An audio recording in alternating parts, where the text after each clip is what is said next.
My name is Michael Roy Turney, and I'm asking you to please read this. This is a letter or email, as you wish, that I've written to Congressman Andy Biggs from Arizona.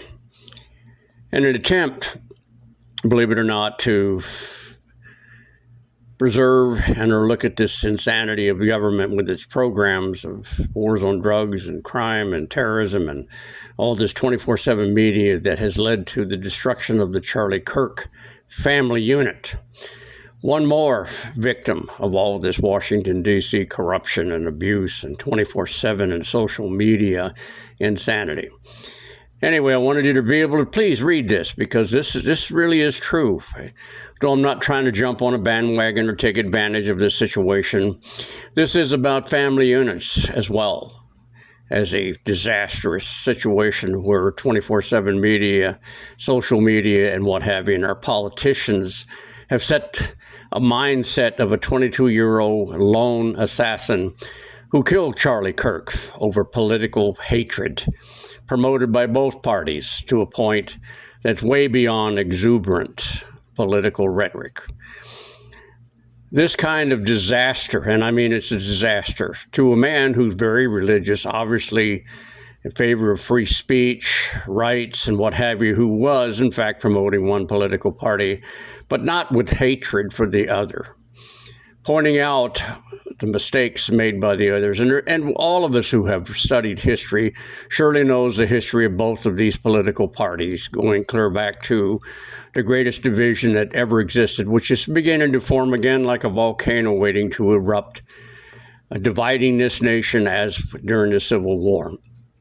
But this is scary, and this is frightening, and unfortunately, we're not going to get any help from 24/7 media, who continue to promote their political parties that they love and worship. This is going to be up to us, we the American people, who, believe it or not, our history has constantly shown. We saved this nation as a group, as a mass, because our government will not do it. And after 60 years of endless corruption, bribery, mismanagement that we've all witnessed, leading to the peak of this evil of the last presidential election that exposed this nation as nothing more than a third world banana republic political nightmare that has led to one assassination after another. And the Charlie Kirk family unit has now become one more victim of Washington, D.C. corruption. Never going to change unless we do it. So I wanted to put this out simply because the fact that we need to get together and do something about this as a people. And I see a beginning as rejecting both of these political parties.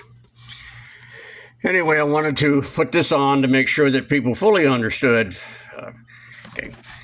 This is not my motivation to promote poor Mike Turney. This has to do with the family unit that I watched mine be destroyed. No, it wasn't an assassin bullet that killed one of our key members of our family unit, but it was Washington, D.C. politics involving the tobacco industry. They got away with it because of politics. No one was ever held accountable for all those many deaths, including my 34-year-old wife.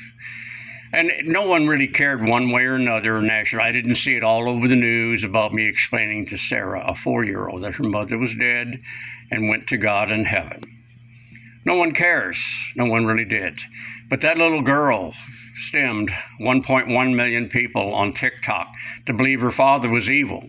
Not because her father did, as he said, because as the court hearing showed clearly, Sarah didn't see or hear anything of abuse in reference to her own sister, or even all the evil that she has heard so many people say about me without looking at what are their motives of why they would say such things about me. Either way, it doesn't make any difference. This is also involved not just the politics of these two bad political parties that are nuts, 24/7 media hatred, constantly dividing us. This is about a family unit, one more tragic family unit. And yes, I've seen Charlie Kirk's wife and give her speech, and the tragedy of her having to deal and go on with that family without the father. He sounds like he was a wonderful man for that, but I don't believe that a man is religiously as Charlie Kirk would want this hatred involving political parties. No doubt a Republican, no doubt he promoted their values and what have you, but more so he promoted to stop. We don't use hatred in order to win political campaigns. But Washington, D.C. doesn't have a moral compass anymore, and corporations in America have a moral compass. And of course, 24/7 media hunkering down and blaming the other political party and their hatred and stuff. So that they can continue to maintain and gain power of the greatest and most powerful nation on this planet. It's all wrong, folks. There's no way to justify any of this, what has happened. It is a devastating tragedy to this nation's greatness, the assassination of Charlie Kirk, the attempt of assassinations on Donald Trump. All of these things are not American. But news media wants to let you know that this is necessary for the sake of political parties to gain power, that one is better than the other. They both promote hatred, folks. We see this every night. When something goes wrong, one political blames the other. Does one look worse than the other? In my opinion, yes. And I've been a member of both and maintained a membership of one, which I really am embarrassed and ashamed to be a part of any of this political trash. But I left the other one because of the ongoing, and which has reached the level it has, of the corruption of the Democratic Party. So bad that we, the people, don't have a damn thing to say. These factions sitting in Washington, D.C., bribing these people, selling the biggest lie that's ever existed, that America, for some reason, that campaign finance money is legal. And it's the way we do our campaigns because it's an American heritage. No, it's not, folks. It really isn't. It's another lie told you by Washington, D.C. This campaign finance trash has got to stop. So has 24/7 media and social media, without accountability that sets a mindset of a young 22-year-old man who has now destroyed not only that, but he's also brought horrendous shame to his own family by the killing of Charlie Kirk, a messenger. One more messenger. Believe me, our history's filled full of those.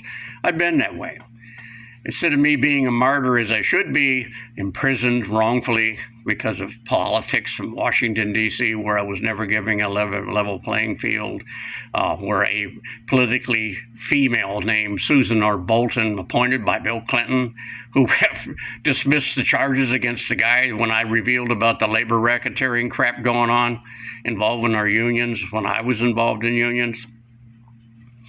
None of this stuff should happen. But it does. And it is part of the evil people talk about. Even if Jesus Christ himself came back to tell all of his children, this has got to stop. We don't do this in the United States of America, especially here. We don't let little children go south of our border because they're being sold. We don't do that in America. Does it happen in the world? Yes. But how do we stop this if we, the people, do not stand up and do something about it? We can do this. We've done it in the past. We saved the whole world from some of the worst stuff that's ever existed after World War II, and even fed the whole nation. So do we have it within us? Yes, we do. For me, I'm going to spend the rest of my life wondering what happened to my daughter, Elizabeth Marie Turney. And though I've tried to tell the truth, and I am very bitter, I've read a manifest about how much I hate the people who, with government power, are allowed to get away with this kind of trash talk that destroys families. And yet they take a bribe to make themselves self-sustaining rich, and we do nothing. No, if these political party people have committed a crime, we don't need it to be aired on 24/7 media. We need to have them prosecuted and do it now. Whether it be a Republican, Democrat, independent, ancient alien, I don't give a damn what they're for. We as Americans need justice at all levels, clear to the White House. It doesn't make any difference if we are to believe that we're a nation based on freedom. And I can tell you, I know what it feels like to have that taken away from you wrongfully. And it doesn't matter to people because now all you have to do is assassinate the messenger. I really don't have answers. I'm not that smart, as many people think that I am, but I know I love this country. just as much as anyone else, and I have tried my best to do what I could. I've done everything I could to search for my daughter, but right now my government stops me from even starting a research for my daughter, Alyssa, and there's nothing I can do about it because they have all the power. They withhold my documents to show you just how corrupt this stuff was, to show you that a federal district judge ignored the fact that the Phoenix Police Department destroyed a recording of that search warrant issue, an implementation that would have shown they planted the damn plastic pipe bombs in my house. But no one gives a damn because this guy through social media has been declared a stepfather who molested his stepdaughter. Melissa was not my stepdaughter. She's my daughter, and I miss her every damn day, but there's nothing I can do about it because social media and Washington, D.C. and my own damn government won't even allow it to be looked at openly, clearly, without prejudice. And I still face this gender war prejudice every damn day.